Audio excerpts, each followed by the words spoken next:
Welcome back guys. स्वागत है आपका हमारे चैनल में। आज आप लोग सोच रहे होंगे कि सर डायरेक्ट ब्लैक बोर्ड से नोट्स पे क्यों आ गए। हाँ, थोड़ा सा लाइटिंग इशू चल रहा है। एंड अब से जो हमारे सब्जेक्ट शुरू हो रहे हैं वो इतने ज्यादा थ्योरेटिकल है कि इनको लिख पाना वहाँ पॉसिबल नहीं है। एंड देन फिर वहाँ मुझे आपको नरेट करना होगा। उससे अच्छा मैं आपको डायरेक्ट नहीं दिखा देता हूँ, सो दैट आप देखते चलेंगे एंड मैं भी आपको नरेट करते चलूंगा, दोनों जन को आसानी होगी। ठीक है, तो आज से हम लोग शुरू कर रहे हैं हमारी फार्मेसी प्रैक्टिस का थर्ड यूनिट। एंड जिसमें पहला चैप्टर हम लोग शुरू कर रहे हैं वो है पेशेंट काउंसलिंग। ठीक है, तो आज के चैप्टर के बाद आपको समझ में आ जाएगा कि एज अ फार्मासिस्ट आप लोगों के क्या रोल्स एंड रिस्पॉन्सिबिलिटीज हैं। आप लोग को पेशेंट्स को कैसे हैंडल करना है, उनको कैसे सारी चीजें समझानी है, कैसी चीजें उन्हें बतानी है, किन किन चीजों का आपको ध्यान रखना है।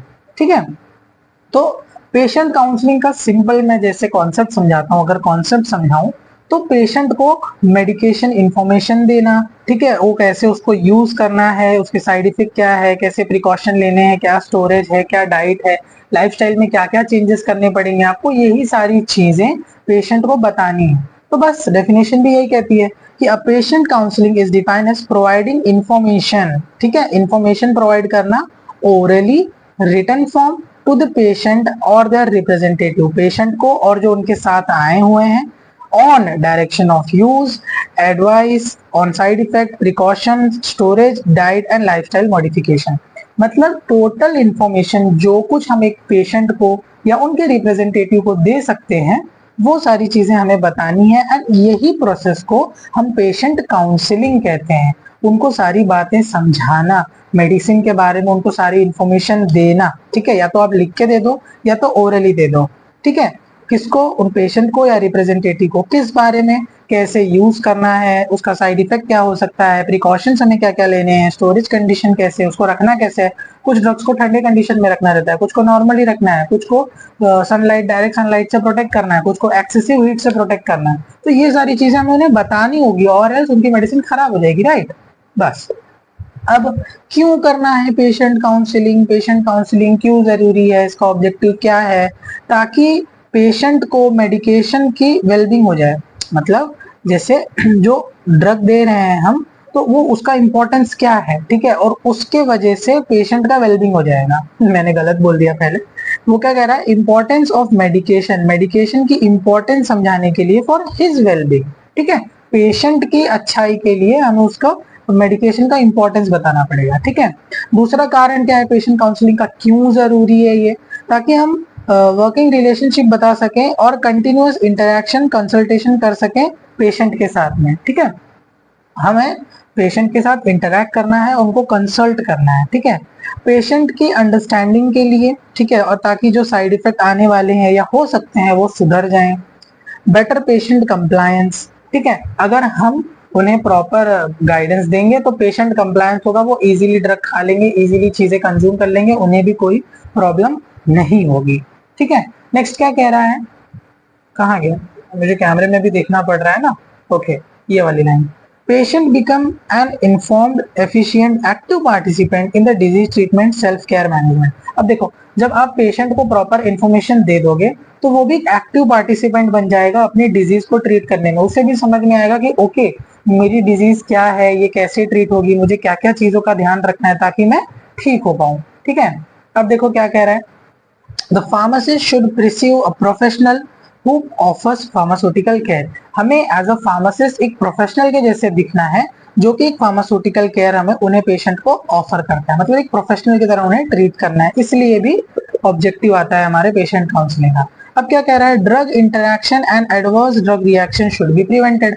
अब अगर आप स्टार्टिंग में ही उनको सही चीजें बता दोगे कि कैसे ड्रग खानी है, क्या क्या चीजों का ध्यान रखना है, तो हो सकता है जो पॉसिबल आउटकम आ रहा वो बेटर हो जाए एंड जो पॉसिबल एडवर्स ड्रग रिएक्शन आ रहा था वो घट जाए। ठीक है, ओके। अब पेशेंट काउंसलिंग कैसे होगी, देखो 3 स्टेप में पेशेंट काउंसलिंग होती है। पहला है इंट्रोडक्शन, फिर आप कंटेंट बताओगे, issue regarding manner, and then आप कंक्लूजन में पहुंचोगे। ठीक है, आपको एकदम इमेजिन करिए, यहाँ इंडिया में ऐसा नहीं होता है कि बकायदा फार्मासिस्ट से जाके लोग बैठ रहे हैं बात कर रहे हैं, नहीं, यहाँ तो सारा काम डॉक्टर ही कर देते हैं। ठीक है, डॉक्टर ही सारी बातें बता देते हैं, सारी चीजें बता देते हैं। ये जो कहानी लिखी गई है ये लिखी गई है बाहर के हिसाब से, ठीक है। यूएसए वगैरह फॉरेन कंट्रीज में आप जाओगे तो फार्मासिस्ट की इतनी वैल्यू है, बट यहाँ इन इंडिया इतना कोई वैल्यू करता ही नहीं है, क्योंकि लोग पढ़ते ही नहीं और बस मेडिकल खोलने के नाते बस पढ़ के बैठे रहते हैं। तो ये जो पूरी कहानी है, ये एक अच्छा हॉस्पिटल इमेजिन करो जिसमें फार्मासिस्ट का भी एक बढ़िया रोल है, पेशेंट काउंसलिंग वो कर रहा है, तो उसमें वो प्रॉपर मीटिंग होगी डॉक्टर की नहीं, फार्मासिस्ट की एंड पेशेंट की, उनके साथ बकायदा मीटिंग होगी एंड उसमें वो बैठ के देखो इंट्रोड्यूस करेंगे, सारे कंटेंट बताएंगे और कंक्लूजन पे पहुंचेंगे, ठीक है। डॉक्टर साहब का काम है सिर्फ प्रिस्क्राइब करना है, यहाँ देखो मेन काम तो फार्मासिस्ट करता है। अब देखो इसमें क्या है, पहले इंट्रोडक्शन में आप पहले पेशेंट का रिकॉर्ड देखोगे, जैसे मैंने पढ़ाया था ना मेडिकेशन हिस्ट्री इंटरव्यू वाला, वैसे ही आप पेशेंट का रिकॉर्ड देखोगे, आप अपने बारे में बताओगे, आप उनको पर्पस बताओगे कि इस काउंसलिंग का पर्पस क्या है, ये क्यों हम कर रहे हैं, ठीक है। देन आप बताओगे obtain drug related information such as allergies and use of herbs, ठीक है। अब आप बताओगे कि उनको अगर कोई एलर्जीज हो सकती है पर्टिकुलर ड्रग से या हर्ब से, तो उसके बारे में आप बताओगे and assess the patient understanding on the reason of therapy, patient क्या समझ रहा है क्या नहीं समझ रहा है अपनी थेरेपी के बारे में, वो भी हमें उन्हें बताना है। आई होप ये वाले मैटर में आप समझ पा रहे हो जैसे मैं पढ़ा रहा हूँ ये स्टाइल में, ठीक है। देन क्या कह रहा है, assess an actual और potential concern और problem importance to the patient, अगर कोई उनको actual potential concern है या कोई problem है पेशेंट को, तो वो भी हम उसमें समझ लेंगे, ठीक है। अब देखो issue regarding manner, अब हमें क्या क्या चीजों का ध्यान रखना है उनको समझाते टाइम पे। Use language that patient understand, आप जहां पर हो वो वाली भाषा पेशेंट के सामने बोलो ताकि वो आपकी भाषा समझ सके। ये ना हो कि आप कोई और भाषा में बोल रहे हो और सामने वाला समझ ही नहीं पा रहा, तो प्रॉब्लम होगी काउंसलिंग के टाइम पे, ठीक है। देन क्या कह रहा है, यूज अप्रोप्रिएट काउंसलिंग एड, सारी चीजें जो जो रिक्वायर्ड चीजें होती हैं काउंसलिंग की, सारी बातें उन्हें आप प्रॉपरली बताइए। प्रेजेंट करिए फैक्ट को, कॉन्सेप्ट को सिंपल वर्ड में और लॉजिकल ऑर्डर में, ठीक है, ताकि वो इजीली समझ पाए, उनको उस हिसाब से आप प्रेजेंट करिए। ओपन एंडेड क्वेश्चन बोलिए, ओपन एंडेड मतलब उनका जब आप क्वेश्चन पूछेंगे तो उसका जवाब वो लॉन्ग टर्म में दें, ये नहीं कि हाँ आपने मेडिसिन ली, हाँ ली, ऐसा नहीं। आपने मेडिसिन लेने में क्या क्या प्रॉब्लम फेस की, या आपने इस हफ्ते मेडिसिन कैसे खाई, तो देखो इस क्वेश्चन का वो रिप्लाई दे सकते हैं लॉन्ग में, ये नहीं कि हाँ यस और नो करके खत्म कर दें। इसीलिए आपको ओपन एंडेड क्वेश्चन पूछने हैं, ना कि क्लोज एंडेड, ओके। देन आता है कंक्लूजन, कंक्लूजन में क्या करेंगे कि आपने जो जो पेशेंट को समझाया, क्या वो पेशेंट समझा, ये आप चेक करेंगे, आप उनकी अंडरस्टैंडिंग उनके फीडबैक से लेंगे। आप समराइज करेंगे जो जो आपके की पॉइंट है, जो जो बातें आपने उनको बोली वो आप फिर से क्या करेंगे, समराइज करेंगे कि हाँ भाई उनको ये बातें समझ में आई कि नहीं।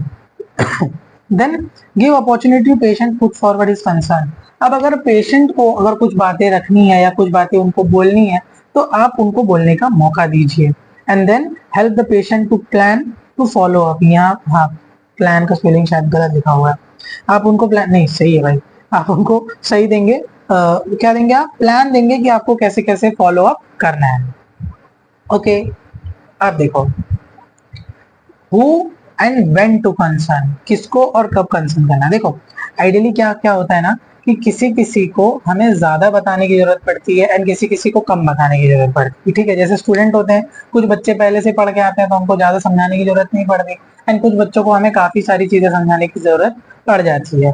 तो देखो इसमें क्या बोल रहा है कि पेशेंट जो रिसीव कर रहे हैं स्पेसिफिक नंबर ऑफ मेडिकेशन, उनको आपको थोड़ा अलग से बैठा के समझाना पड़ेगा, ठीक है। जैसे बहुत ज्यादा नंबर की दवा खा रहे हैं या स्पेसिफिक नंबर की दवा खा रहे हैं, तो उनको बुला के थोड़ा बैठा के समझाना पड़ेगा कि भाई देखो ऐसी ऐसी बात। जिनको सुनने में या देखने में या पढ़ाई में दिक्कत है, जो पढ़े लिखे नहीं है, अनपढ़ हैं, या उनको दिखाई नहीं देता या सुनाई नहीं देता, तो उनको स्पेशल बोलते हैं ना आपके एडवाइस और गाइडेंस की जरूरत है। देन पीडियाट्रिक पेशेंट, जो छोटे बच्चे के पेशेंट पेरेंट्स रहेंगे, उनको अलग से बताने की जरूरत है। पेशेंट ऑन एंटीकोगुलेंट्स, जो एंटीकोगुलेंट ड्रग ले रहे हैं उन्हें भी आपको बताने की जरूरत है, क्योंकि वो ज्यादा रिस्क फैक्टर में रहते हैं, कोई कोई ड्रग उनके साथ रिएक्ट करके एडवर्स इफेक्ट दे सकती है। Then functions of patient counselling, अब पेशेंट काउंसलिंग का फंक्शन क्या है वो देख लेते हैं। Effective patient counselling aims to produce the following result, जब एक अच्छी काउंसलिंग होती है तो ये सारे रिजल्ट देखने के लिए हमें उम्मीद करते हैं, क्या, better patient understanding of their illness and the role of medication in its treatment, जब आप अच्छी काउंसलिंग दोगे तो पेशेंट को ये समझ में आएगा कि ओके, मैं कितना बीमार हूँ, मेरी बीमारी कौन से लेवल पे है और मेरी मेडिकेशन का क्या रोल है मेरी ट्रीटमेंट में, मैं कैसे ठीक हो पाऊंगा।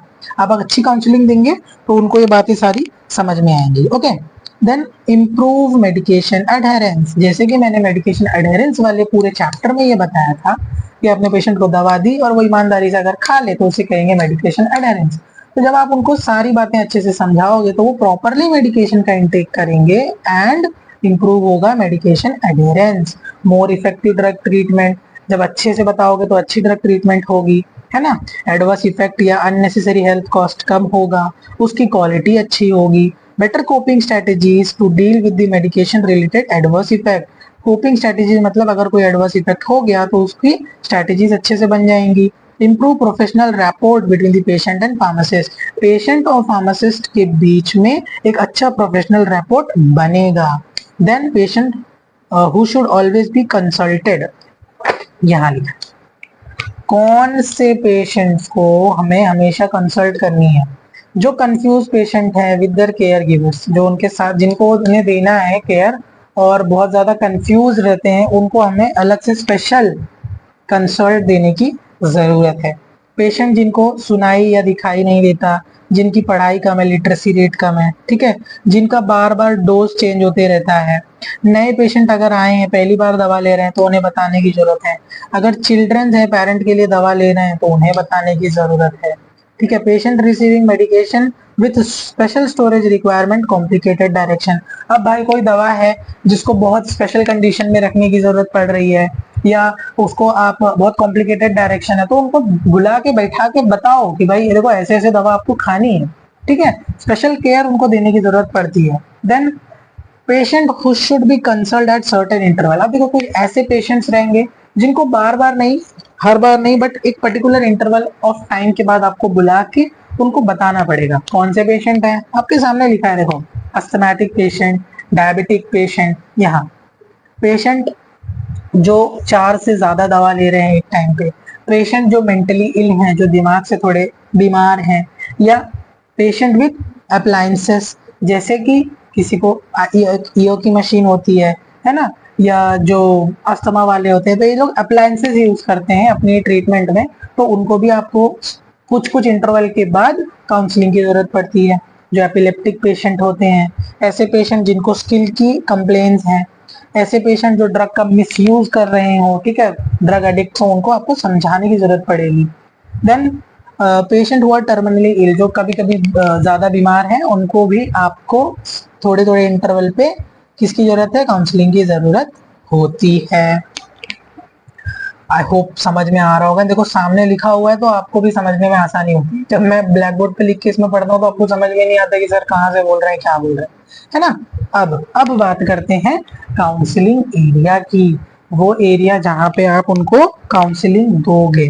ठीक है, तो जो एरिया में आप काउंसलिंग दोगे, एक मिनट, ये आप जो एरिया में उनको काउंसलिंग दोगे वो एरिया, रुको यार, रुको रुको, हाँ, जो वो कैसा रहेगा, सेमी प्राइवेट एरिया रहेगा या प्राइवेट एरिया होना चाहिए, डिस्ट्रैक्शन से दूर होना चाहिए। ये नहीं कि हाँ कोई आ रहा है, देख रहा है, जा रहा है, हो सकता है कोई कॉन्फिडेंशियल बातें उनको शेयर करनी हो, ठीक है, तो वो सिक्योर ना फील कर रहे हो शेयर करने में, इसलिए थोड़ा प्राइवेट या सेमी प्राइवेट एरिया रहेगा, तो अपनी बातें या जो भी चीजें उन्हें बतानी है वो इजीली बता पाएंगे। ठीक है, बोथ पार्टी को फोकस करना चाहिए, मिनिमाइज करना चाहिए इंटरप्शन और डिस्ट्रैक्शंस को। ठीक है, अब किन बातों का आपको ध्यान रखना है वहां पे, ठीक है। अब देखो वर्बल स्किल, जैसे जब आप बात करोगे ना तो किन चीजों का आपको ध्यान रखना है, लैंग्वेज जो उनको समझ में आवे, टोन, ठीक है, आप बहुत रूडली नहीं साउंड करने चाहिए, बहुत ज्यादा सॉफ्ट नहीं साउंड करने चाहिए, एक नॉर्मल प्रोफेशनल टोन में आपको उनके साथ में बात करनी है।